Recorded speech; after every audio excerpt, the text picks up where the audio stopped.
truly blessed us with a pastor and a wife who truly have hearts for the ministry. To those who are part of his church family.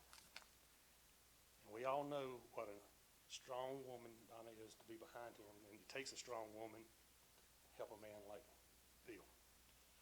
I personally love you and your family and really appreciate all the work you do for this church. And if you could pick your own family, I would pick you as a brother.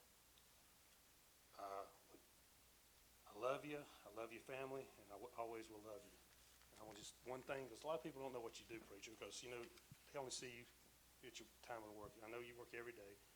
We was out, and this is just a little story, was out helping Teresa cut some trees one day, a couple months, I don't know how long ago, because we do a lot of different things. And this man, I think I'm a pretty tough worker. I work pretty hard in my life, and I still do.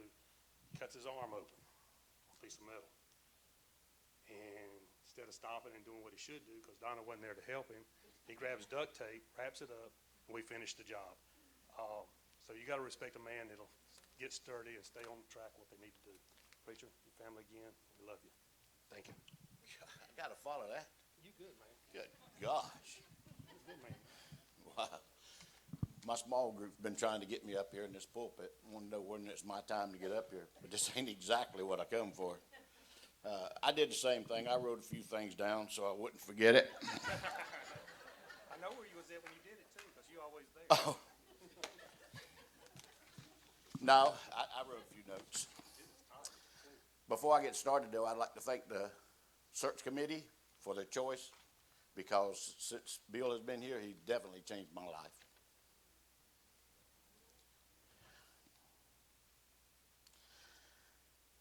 From the beginning, Bill has shown me that stuff that I wouldn't have believed if I hadn't seen it. Like a Baptist minister could outwork a construction worker, and he's done it several times. He said he could bed steel with his bare tractor, and it ain't never enough until it's Willem proof. It came with a cost, though, working with Bill. I got a few other names that I didn't need any more stumps, but all I needed since I got here. But I got a new one, like Metal Man. He don't listen to me, though. He says I'm his Metal Man, but he don't listen. Then I got a one that I really cherish. I got cast into a group with the Bulls. Bull 1, Bull 2, and Bull 3. Huh? Not bad company, though. That was great company. Oh, that's what I'm thinking, too. That's what I'm thinking. But Pastor Bill's not just one of the finest men I know. He's also my counselor, my therapist, my ballistics expert, my internet guru, my accountability partner, hunting buddy, and this list could go on just like that list that I started with. But mainly, he's my friend. Thank you. We love you.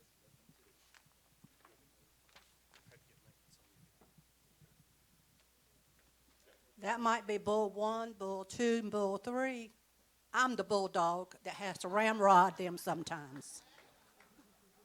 That's the name Bill gave me. And I make it known pretty good. I have to help Donna out once in a while because he gives her a hard time. No, I'm like the two guys here. I am very grateful for our pastor. I love him with all my heart. He does a lot of things people don't see.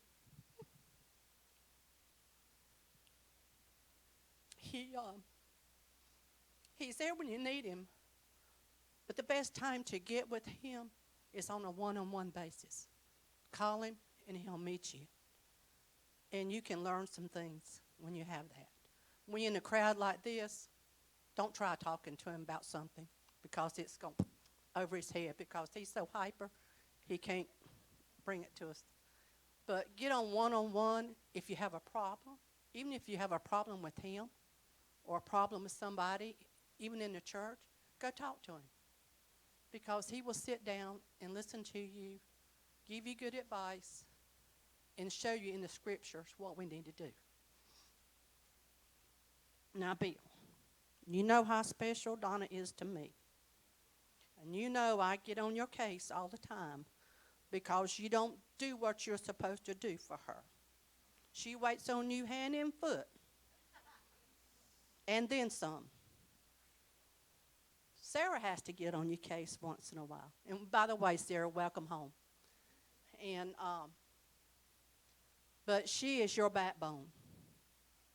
I seen it for a fact when we was going through a few weeks, when you was going through some things your own self personally, where she was there for you every step of the way.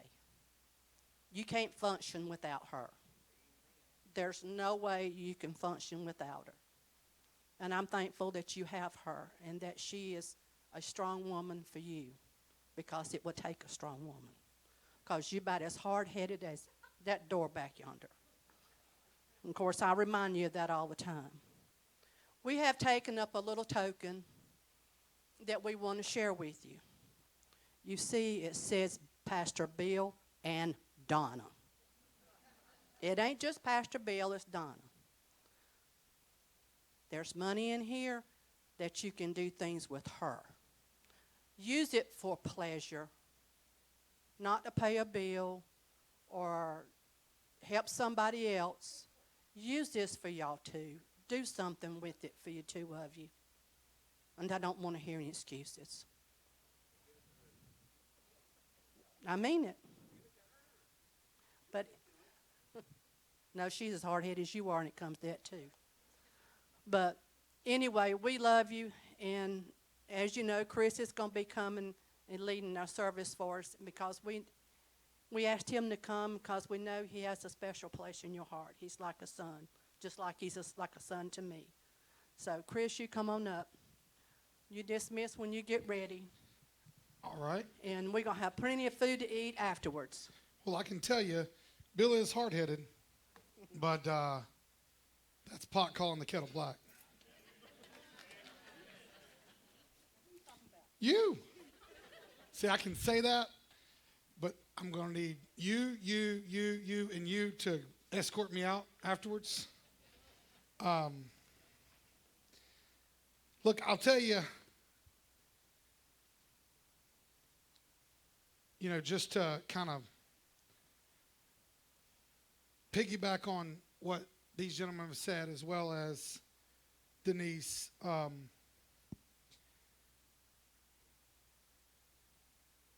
Bill's got a special place in my heart as well.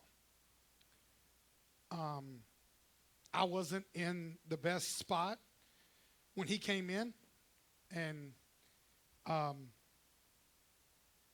there was never a time where I don't call. He may not answer because he might be in a deer stand or, wherever. But he's always going to call you back, and he's always willing to drop everything and be there. And I'll tell you, I've seen no one that works as hard. I mean, I remember he came in for his interview. And he came in the day before he had his interview, and they were viewing the property and the grounds. And we were talking a little bit about some things, and he was like, okay, all right. Well, he interviews, gets accepted, takes the job. He comes by himself at first. And it was on a Wednesday night, I think it was. He shows up, and I'm here working, and the bathroom urinal starts to leak. Well, I'm not the most mechanically or mixture fix it. I'm getting better, but I'm not. He walks in, and the first thing he does is says, hey, I'll be right back. Goes to his truck, gets the tools, fixes it. Before he shakes anyone's hand, he fixed the toilet. Before he shook anyone's hand, and before he said, hey, I'm Pastor Bill. But that's the kind of man that he is. And so, you know that I love you. And it's always an honor. It's always a privilege to substitute in his pulpit. I've always said, wherever I am and whatever I'm doing, this is always home. And it's always good to be back. It's always good to be home. And to be with you guys today. I'll tell you, by the way, don't worry about the boxes. We'll get to those later. I'm a walker, I'm a mover, I'm a shaker, whatever needs to happen. But I'll tell you this. I didn't know if today was going to happen. The enemy has literally been attacking me on this message since July. So in July, I was supposed to fill in 2 weeks for Pastor Bill. This was a message that I was going to preach on the first week of that message, or on the first week of me filling in. And I got the stomach bug worse than I've ever had the stomach bug in my life. I mean, I told people, I don't know if I'm just getting old or what, but it kicked my butt and kept me down for longer than I've ever been kept down from a stomach bug. And I worked in daycare for 6 years, so I've had every stomach bug in the book. Last Thursday, called Jeff and said, look, my wife's tire pressure, it will not stay up. I've done fix the flat, I've done everything. Well, she had to have 4 brand new tires. Thursday. Had to get them put on Friday. Monday, work went crazy. Tuesday, as I'm starting to really prepare and plan and pray, I finally get, as most of you know, and if you don't know, I'm a new dad. I have a 5-week-old at home. And you'll know why he's not here in a minute. But on Tuesday, I went and played pool for the first time in our pool league. And, man, I'll tell you, had some stuff go down, and, man, I got home, and I lost my temper. And I got home, and, man, God just got all over me.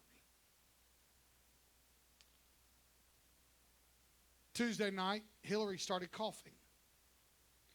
Wednesday morning, she wakes up. She has a fever. She goes to urgent care about 10:45. They tell her, hey, you know what? Sign in. Come back at 6:15. So about 7 o'clock that night, she was diagnosed with type A flu. So now, not only do we have a 5-week-old, but Mom is quarantined upstairs, and myself is downstairs with Titus. The enemy has continued to attack. Now, I would not have made it here. I would not have made it to Thursday had it not been for our friends, our family, and our tribe. They've reached out, they've called, they've prayed, they've came, they whatever it may be. And so if you're watching, thank you. Hillary is getting better, and everything is on the up and up. Titus and I have not had a single symptom or anything. And so it is all by the grace of God. But I tell you that long, drawn-out story because this message, I don't know. Look, there's a lot of visitors here today that I've never seen. It may have been because God knew and ordained the time that you were going to be here and said, you're not preaching it yet, they've got to be here. It could be because it just wasn't time. But today I want to talk to you about a message entitled, Walls Must Come Down. Walls must come down. Walls must fall. So we're going to start off in Joshua chapter 6. Now, I usually don't read full chapters, and we're not going to read the full chapter, but we're going to read a good portion of it because I really and honestly believe that someone needs to hear every single verse in this story today. So Joshua chapter 6, we're going to read verses 1 through 21. And I'll tell you, this is a very popular Bible study. It's a very popular Bible story as well. It's Jericho and the walls of Jericho falling. Let me begin reading in verse 1. It says, "Now the gates of Jericho were securely barred because of the Israelites. No one went out and no one came in. Then the Lord said to Joshua, 'See, I have delivered Jericho into your hands, along with its king and its fighting men. March around the city once with all the armed men. Do this for 6 days. Have 7 priests carry trumpets of ram horns in front of the ark. On the 7th day, march around the city 7 times with the priest blowing the trumpets. When you hear them sound a long blast on the trumpets, have the entire army give a loud shout. Then the wall of the city will collapse and the army will go up, everyone straight in.' So Joshua, son of Nun, called the priest and said to them, 'Take up the ark of the covenant of the Lord, and the 7 priests carry trumpets in front of them.' And he ordered the army, 'Advance, march around the city with an armed guard going ahead of the ark of the Lord.' When Joshua had spoken to the people, the 7 priests carrying the 7 trumpets before the Lord went forward, blowing their trumpets, and the ark of the Lord's covenant followed them. The armed guard marched ahead of the priest who blew the trumpets, and the rear guard followed the ark. All this time, the trumpets were sounding. But Joshua had commanded the army, 'Do not say a word until the day I tell you to shout. Then shout.' So he had the ark of the Lord carried around the city, circling it once. Then the army returned to camp and spent the night there. Joshua got up early the next morning, and the priests took the ark of the Lord. The 7 priests carrying the 7 trumpets went forward, marching before the ark of the Lord, and blowing the trumpets. The armed men went ahead of them, and the rear guard followed the ark of the Lord, while the trumpets kept sounding. So on the 2nd day, they marched around the city once and returned to camp. They did this for 6 days. But on the 7th day, they got up at the daybreak, and they marched around the city 7 times in the same manner, except that on that day they circled the city 7 times. The 7th time around, the priest sounded the trumpet blast. Joshua commanded the army, 'Shout, for the Lord has given you the city. The city and all that's in it are to be devoted to the Lord. Only Rahab, the prostitute, and all who were with her in her house shall be spared, because she hid the spies that we sent. But keep away from the devoted things, so that they will not bring about your own destruction by taking any of them. Otherwise, you will make the camp of Israel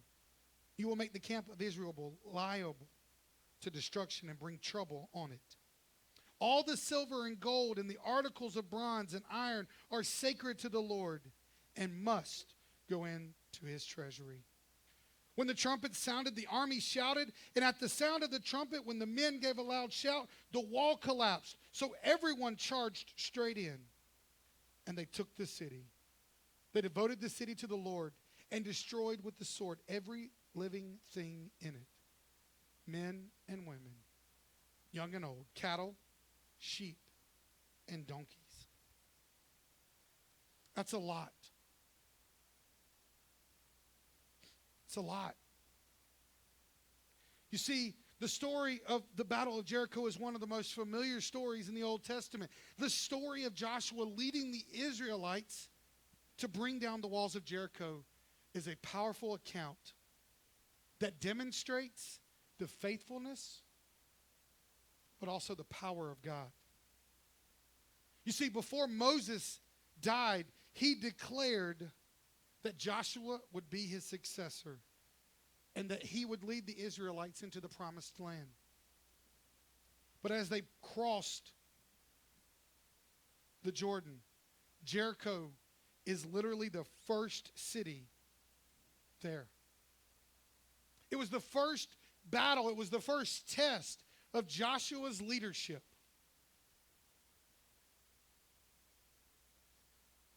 Look, I don't know about you, but imagine being a brand new leader.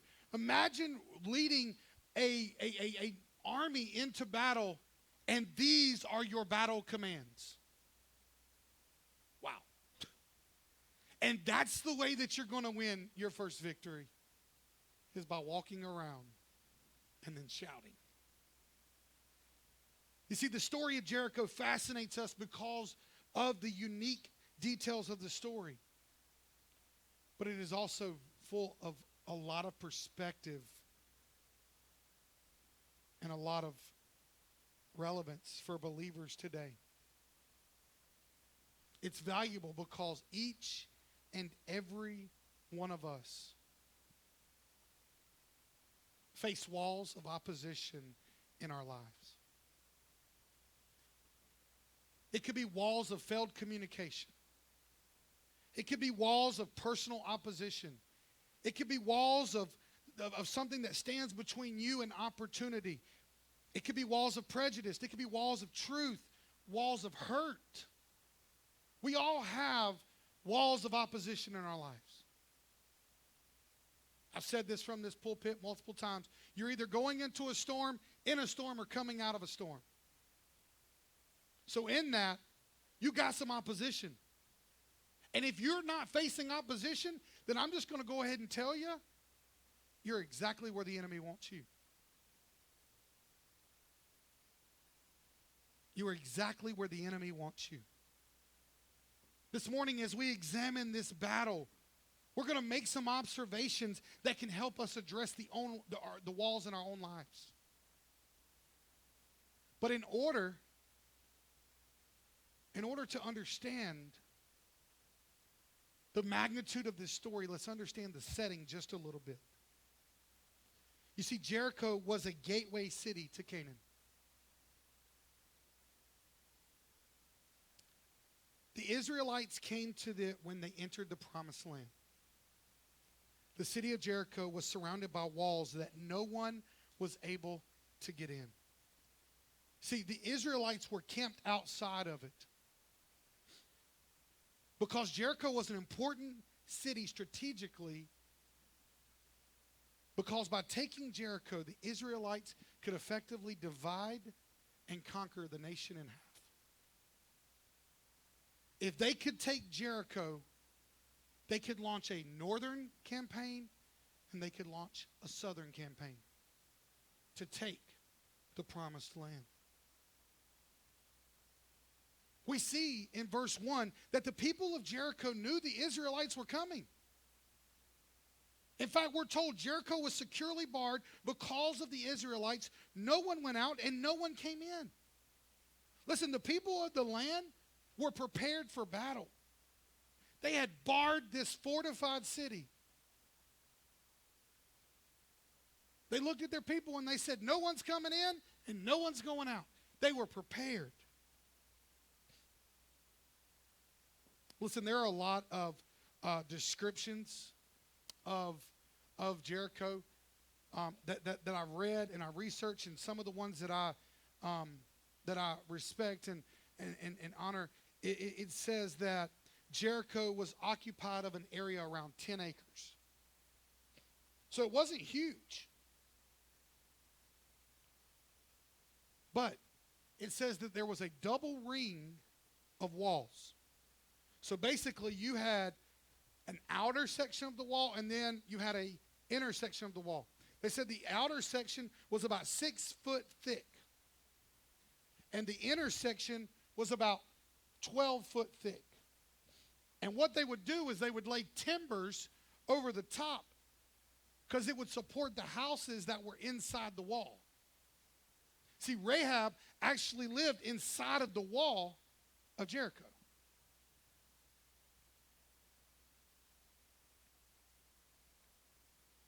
See, Jericho was fortified.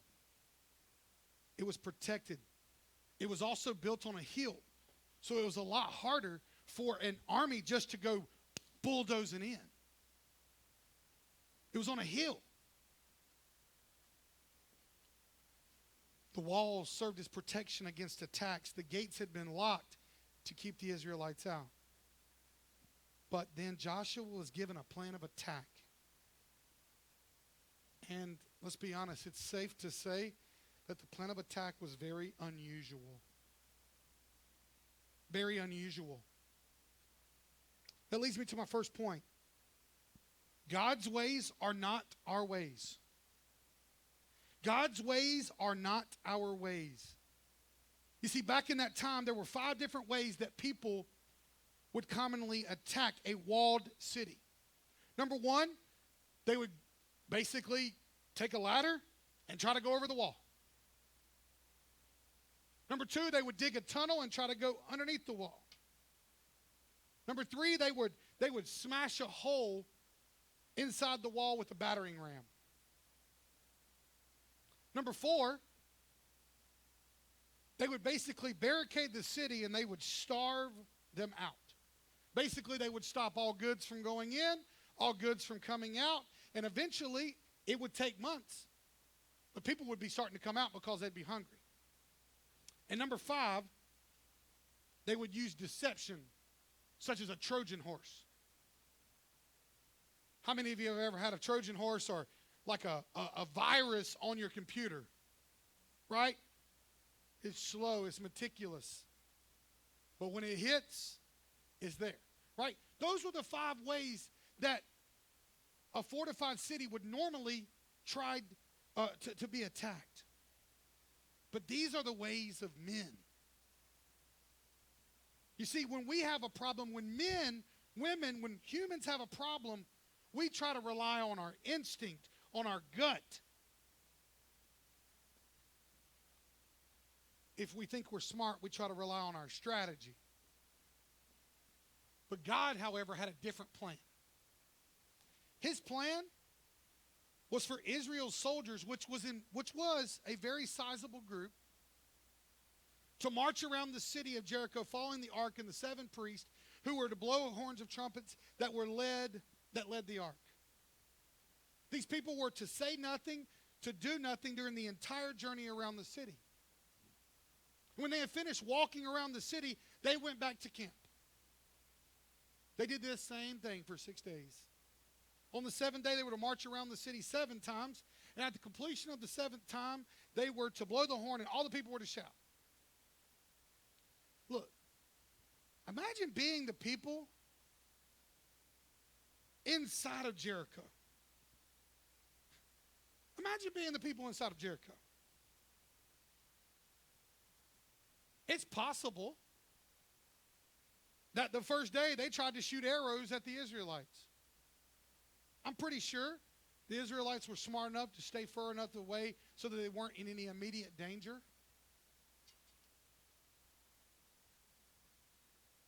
I'm sure the people inside of Jericho were poised to fight. Man, they were ready to fight on that first day. They saw the Israelites come up the hill, and they were like, here it is, let's go. It's time to fight. And then people just started walking around the walls. And they were like, what are they doing? And then the second day, they were like, hey, here they come again, let's get ready. Okay. But the third day, it was like, all right, let's see what they're going to do. By the 6th day, they were probably more or less throwing like just slurs at them.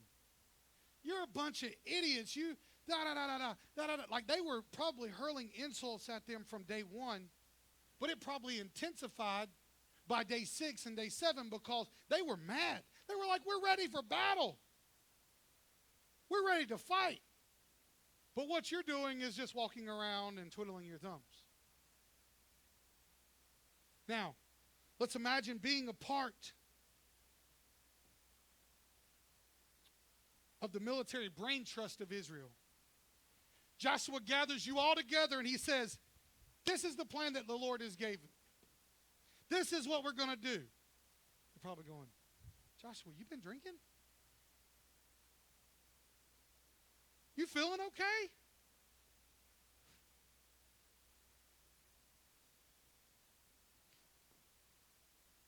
Their instinct was probably thinking, this is dumb. We're an army.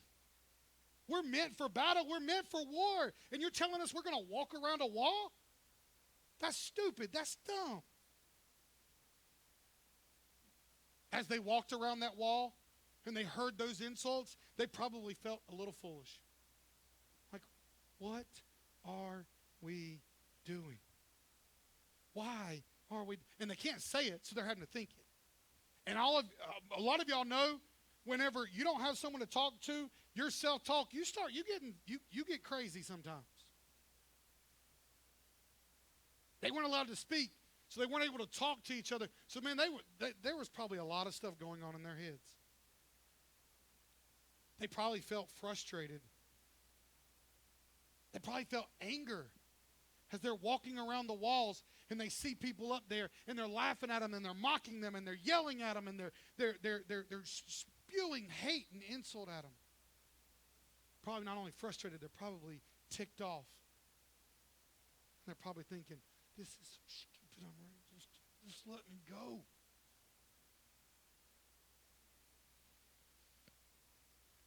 See, the whole point of the strategy was to show that victory was gained by the Lord and not by the wisdom of men. Look, there's some pretty smart people in this room. But I don't want to tell, if no one's told you before, let me be one to tell you. Your wisdom does not match to what God has and what God is capable of. I don't care if you're a Stanford grad, 4.0, valedictorian, whatever. You are not smarter than God. You do not know more than what God knows. And if I'm the first to tell you, I'm sorry. Sometimes the truth can hurt. You see, there's always people who look for some kind of alternate explanation for the work of God. They're uncomfortable with anything supernatural. They're uncomfortable. We all know it. We've all seen it before, guys. Look, I know that it's supernatural that I'm here today because the flu is running so rapid in Rock Hill that there was one place that had flu tests. And my wife had to wait 6.5 hours to even get tested. When we went to go get medicine, we had to go to 3 different pharmacies for me to get the preventative Tamiflu. And you know, I got one of the last ones that they had. Look, people can say I'm lucky. It's supernatural. Supernatural. It's a God thing. But there's always going to be people that say, that's not a God thing. It's because of medicine. It's because of this. It's because of that. Because people don't want to admit that the supernatural does happen. We have to follow God. Even when the journey seems impossible, even when the journey is unexpected, we have to follow God. All believers can rest assured that even if the path seems impossible, or even if it is not what you expected, we must prayerfully follow God's plans for us. Let me tell you the reason why, because it'll be worth every step of the way. This biblical story reminds us of how crucial it is to lean on God and to put our trust, our faith, our hope in Him, because He's the one that can make the impossible happen. God's ways are not our ways. Look, here's just a few examples from the Bible where we can see that God's ways are not our ways, right? God told Noah to build a boat. He told Abraham, sacrifice your son. He put Joseph into a position of influence by giving him dreams. During the time of Judges, God told Gideon he needed a smaller army. He said, I don't need you to have a big army. Knock it down. We need a smaller army. He defeated the Philistines by using a boy with a slingshot. He chose the church's chief antagonist, Paul, to be the chief theologian. This is also the same God who said, I'm going to come to earth and take the form of a man, and I'm going to be crucified. I'm going to be beaten. I'm going to be slandered so that you could have eternal life. God's ways are not our ways. His thinking is far above our thinking, and we sometimes cannot grab a hold of it, but we have to follow it because God's ways are always more important and bigger than our ways.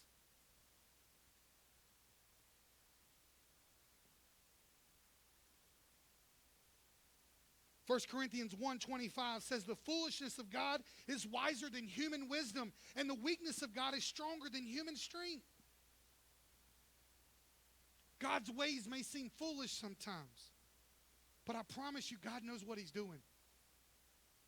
He's proven it over and over and over and over and over and over again. Look, as we face walls of opposition in our own lives, God's strategy sometimes can seem foolish to us, can seem foolish to our instincts. For instance, God told us to love those who hate you. He said, love your enemy. Love those who hate you. He says, forgive those who've wronged you. Even when they don't say you're sorry, forgive those who've wronged you. He says, save sexual intimacy for marriage. He says, don't seek revenge. Leave the justice to God. He tells us, give God 1/10 of your income. He says, trust God rather than all the schemes and shams out there to provide for your needs. And he says, no matter the situation, I want you to rejoice. There's cancer, I want you to rejoice. If there's heartache, there's death, I want you to rejoice. If there's sickness, if there's a pandemic, I want you to rejoice. Look, on the outside looking in, unless you're a believer, you're like, those are all stupid. Those are all foolish. You're telling me if someone wrongs me, I'm not to take it up and do with it what I need to do with it? You're telling me if someone hates me, someone talks bad about me, I'm supposed to love them? You want me to do what with the money that I worked hard to earn? See, we don't think about it, but sometimes those things, they seem foolish. I didn't forget my sweat rag this time. And instead of bringing a Diet Mountain Dew, I'm getting a little bit better. I brought some Propel. Listen, guys, each of these things sounds just as foolish to some people as a military strategy of walking around a city and shouting. Sounds ridiculous, but it's just what the doctor ordered. It's the right prescription. God's ways are not our ways. Point number 2. Obedience is the truest expression of worship. Obedience is the truest expression of worship.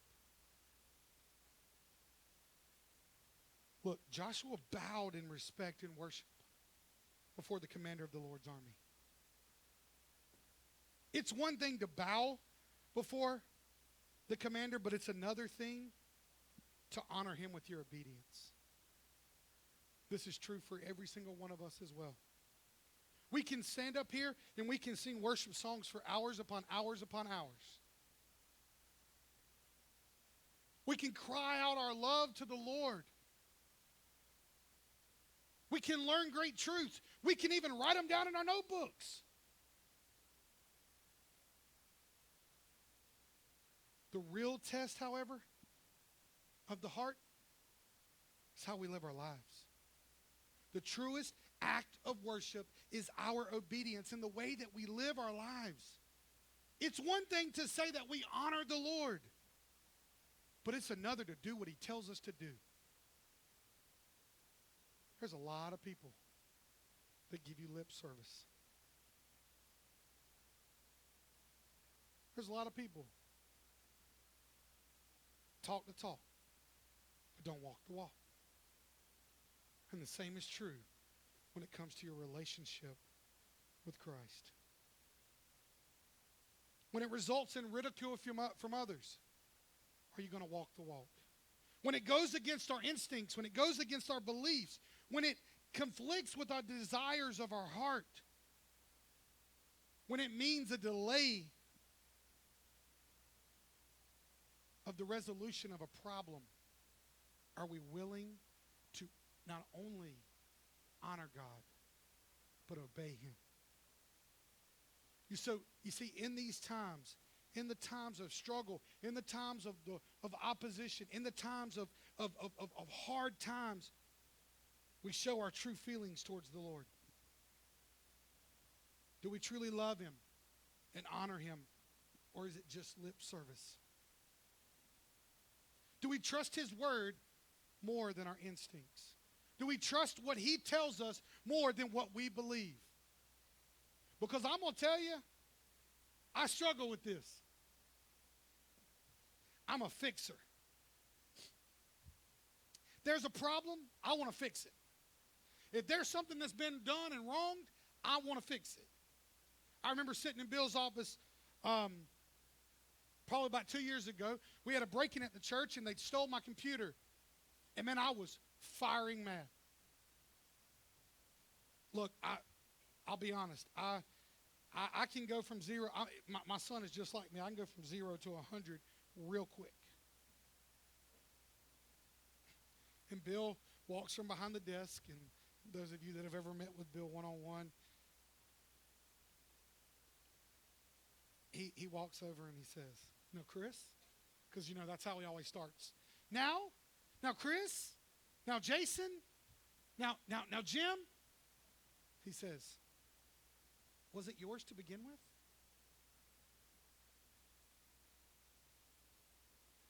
Now, Chris, you know what the Bible says. Right now, I don't want to know what the Bible says. I'm mad.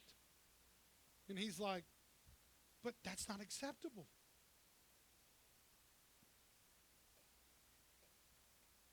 You see, obedience is much, honoring and obeying is much like a marriage.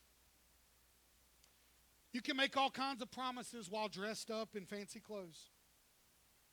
However, the real test of love is how we treat each other in our daily encounters.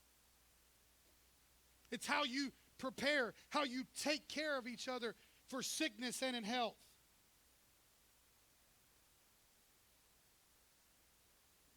How we respond to each other when we're frustrated, when we're tired, and we have a difference of opinions.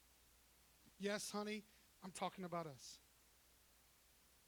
She's a lot better at it than I. I have to ask for forgiveness a lot of times.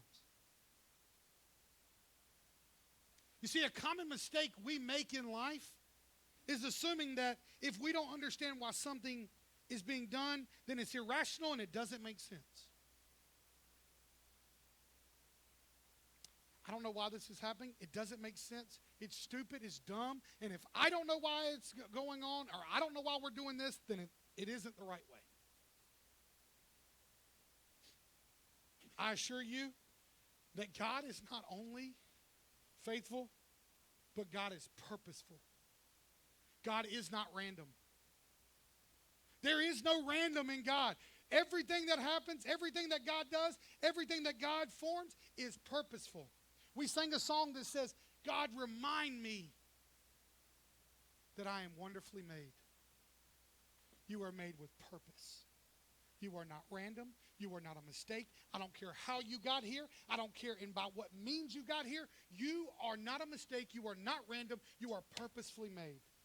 Because God is a God of purpose and not a God of random. God did not instruct Joshua and his army to storm the city upon arrival. He had a meticulous plan for them to take, to achieve, and to have the desired outcome of victory.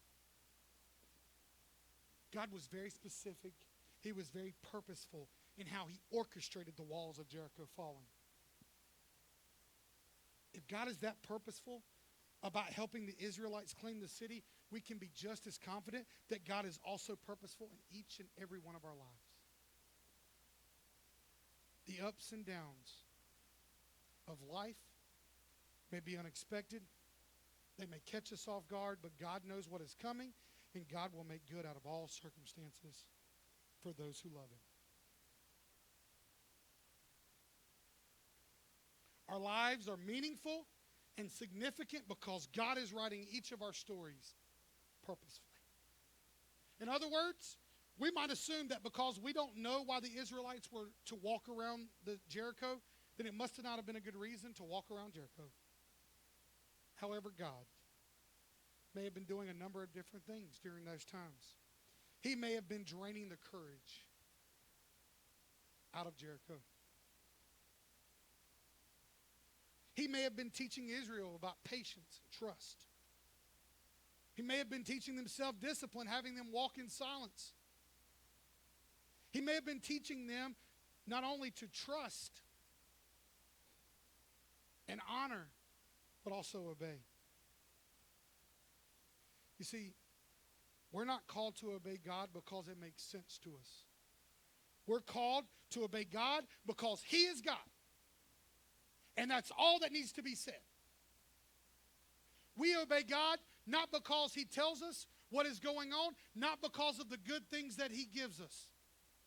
Look, God rewards us and God graces us with his blessings when we are obedient, but we don't obey because of that. We obey because he is God.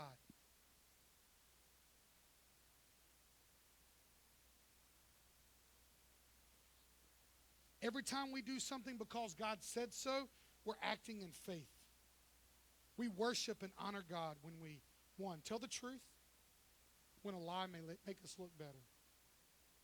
When we give sacrificially to the Lord, even though we'd rather spend our time and our money elsewhere.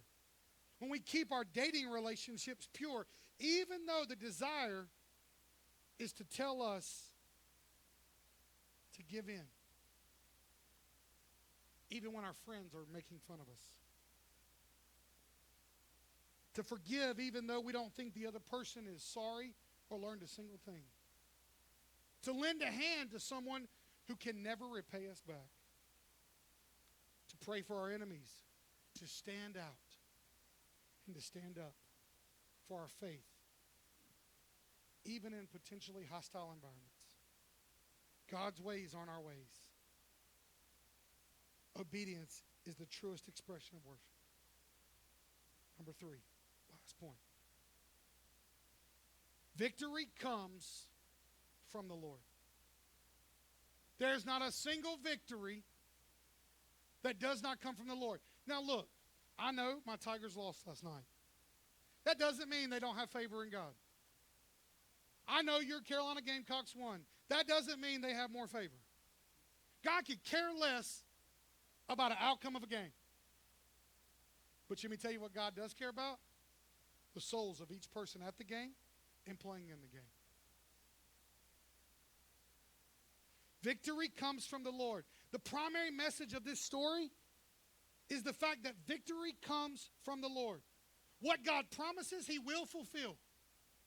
There is nothing, and I repeat, nothing that God promises that he doesn't fulfill. You know the reason why we don't know his promises is because we don't get in his word.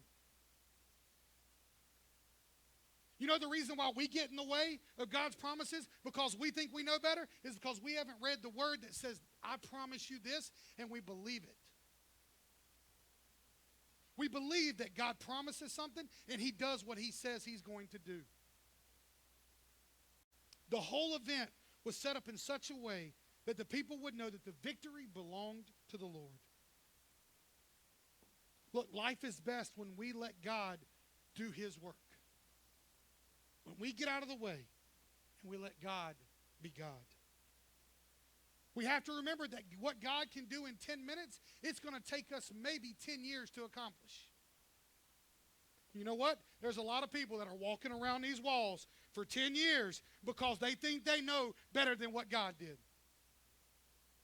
There's people that are still facing walls of opposition because they think they know better than what God knows, and they're still standing in the same spot they were 10 years ago because they refuse to follow the ways of God, of Lord.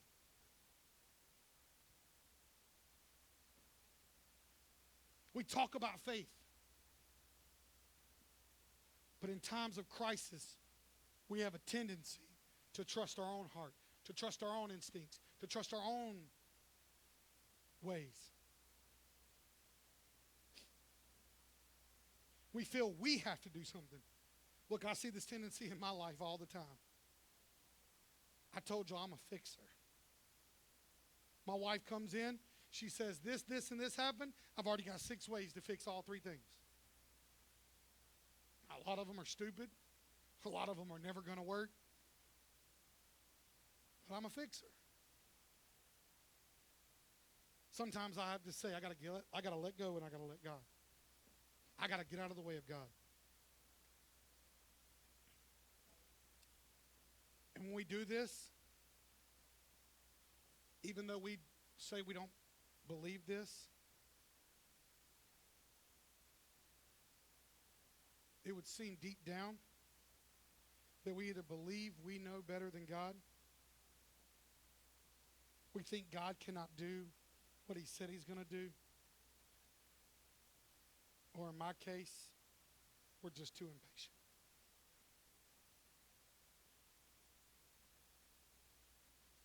Now look, don't misunderstand this, guys. The message is not kick back in your recliner and wait for God to get rid of all your problems. Just sit in your pew, sit in your chair, and just wait for God to rain down miracles. Ain't going to happen. Look, the Israelites just didn't sit in the camp and wait for God to knock down the walls. They had responsibilities. Their job was to obey his commands. And if the Israelites had resisted the instructions of God, the walls of Jericho would not have come down. The Israelites would have lost and had been kicked out, forced out of the promised land. Obedience to God matters. This is still true for you and me today. Living righteously, living holy, according to God's ways, rather than our own, makes a difference. For us, obedience may mean the person looking for a job must continue to knock on doors, patiently wait for God to open the right door. For that person that's having financial difficulties, they might have to cut out unnecessary expenses, work hard to pay their debts. They must become good stewards or managers of what they already have and wait for God to provide more of what they need. The person with a troubled marriage should go to counseling. They may need to read books on marriage. They have to work at those areas of communication and other compatibility issues.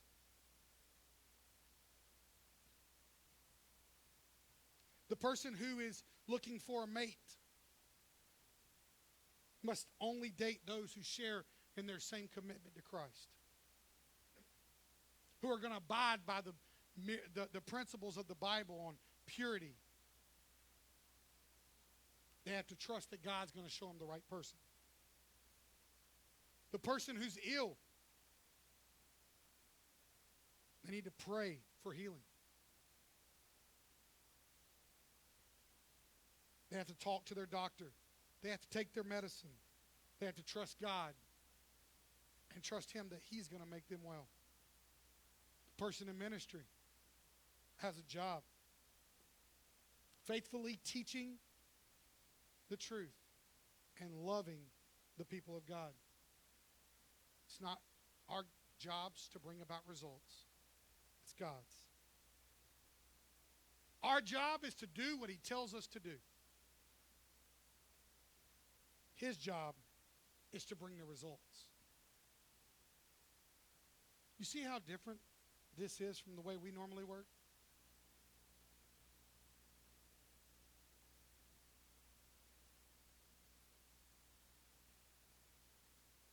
Now, think about the church. If some church suddenly begins to grow, what do? We immediately try to copy what that church is doing. We adopt their style. We implement their programs. We try to duplicate their experience. Why? Because of assumptions.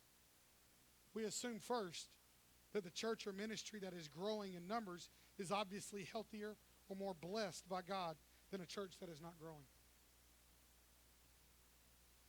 This could be further from the truth. Look, I'm going to tell you right now, Park Ridge could bring in a circus animals and the church might grow numerically. We could give out free gifts and more people would come. We could even put recliners in. Have a beverage service. You can order your coffee directly to your seat. And there would be people that would come from miles away.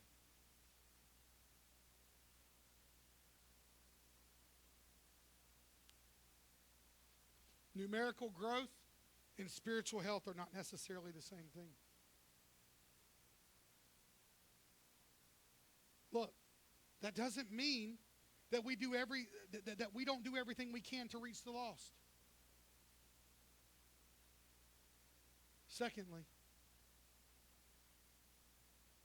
we assume that growth is caused by something the church has done rather than what the Lord is doing. We seem to think that there is some magic formula that we need to find. No, we need to trust God.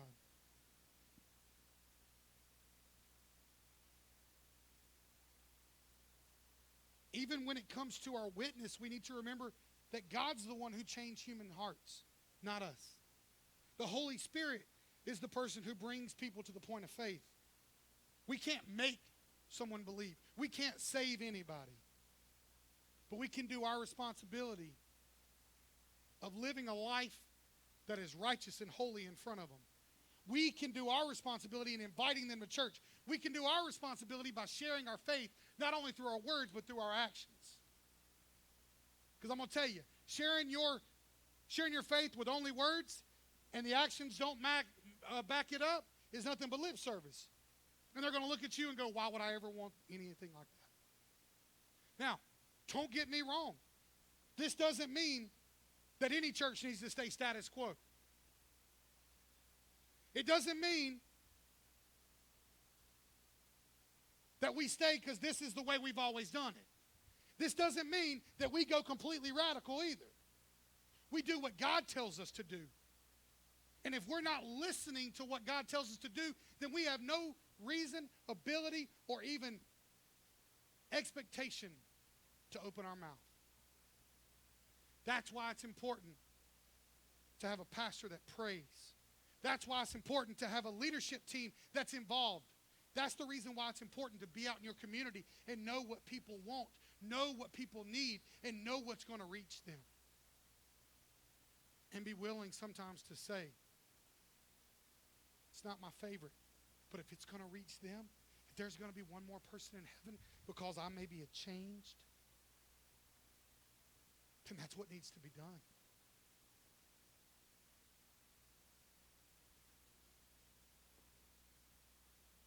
Sometimes we got to take a step back and say it's not what I want, but what God wants.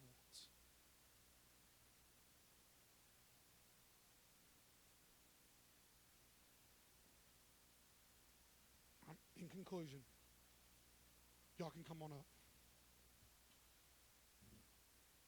Look, some of y'all have been wondering why these boxes are up here. It is giving Home Depot some good marketing. It is also the shield to drummer or the National Hide the Drummer Day.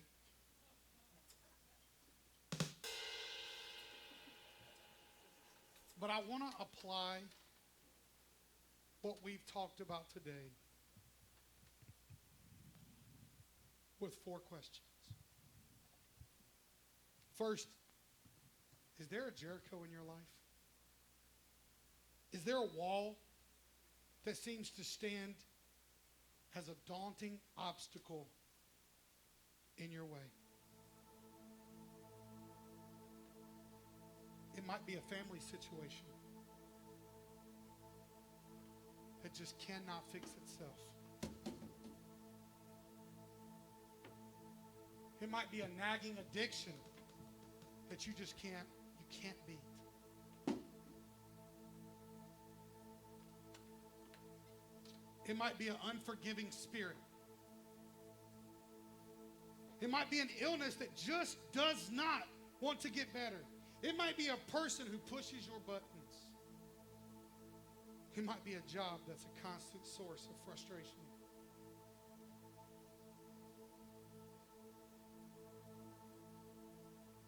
It might be the wall of contentment that's stopping you from continuing to grow. It might be a circumstance that feels out of your control. It might be the enemy attacking you in so much that you just want to lay down, curl up, and just not come out of your house. It might be a financial need that's beyond your reach. What Jericho, what wall is standing in the way of you and God? Second question. Have you looked at the Bible to see what God says about your situation? Have you asked your friends to point you in the direction of the Bible, not in the direction of the world? Have you committed this issue to prayer? Have you committed this issue, this wall, this Jericho to God? Have you asked him what his plan is?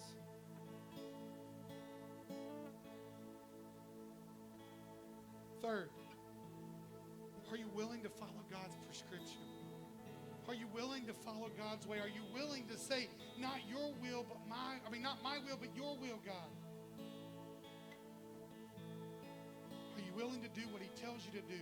Are you willing to get uncomfortable? Are you willing to step outside of your comfort zone? Are you willing to go to places you've never been before? Are you willing to truly say, I give up, I surrender all. It's not my will, but your will.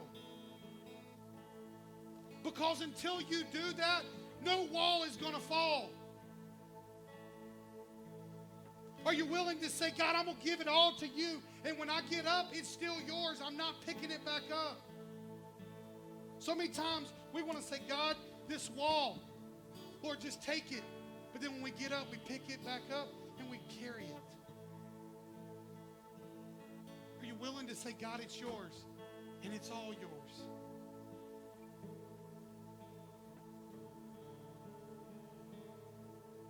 Are you willing to trust his judgment over yours?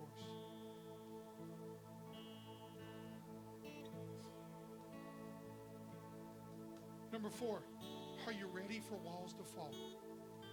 Because I'm going to tell you right now, you can give it lip service, but until you're truly ready, it's not going to happen. It's not going to happen. Are you ready to be obedient?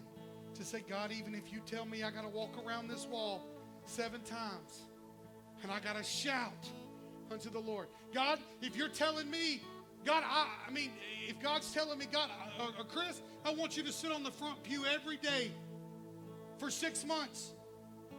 And I want you to pray. God, I want you to come.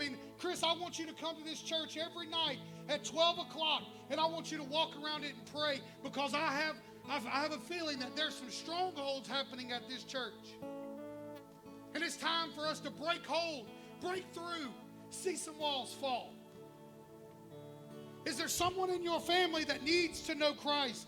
Is there someone in your family that needs to have a wall be torn down today?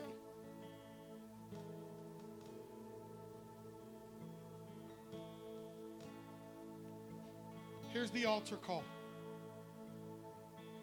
If you have a Jericho, if you have a wall in your life that you're facing,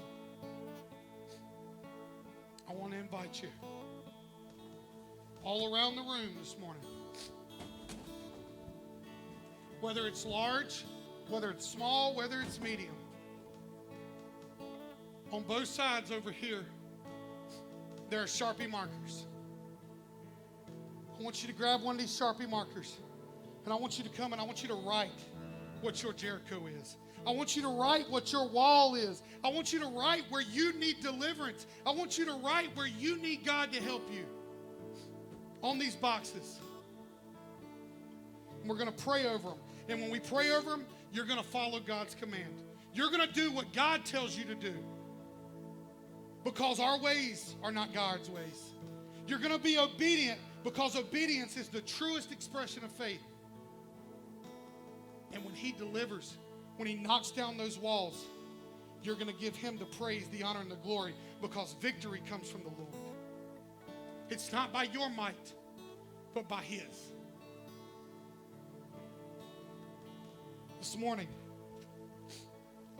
as they play, as they sing, if you got a Jericho, if you got a wall, and we all know that every single person in this room has one, don't be ashamed. Look, if you don't want to write it specifically on there, if you don't want to say, I'm struggling with this addiction, this family member, you don't have to put it specifically. God knows what it is. And God is going to do what he says he's going to do, as long as you do what he tells you to do. While they sing, you come.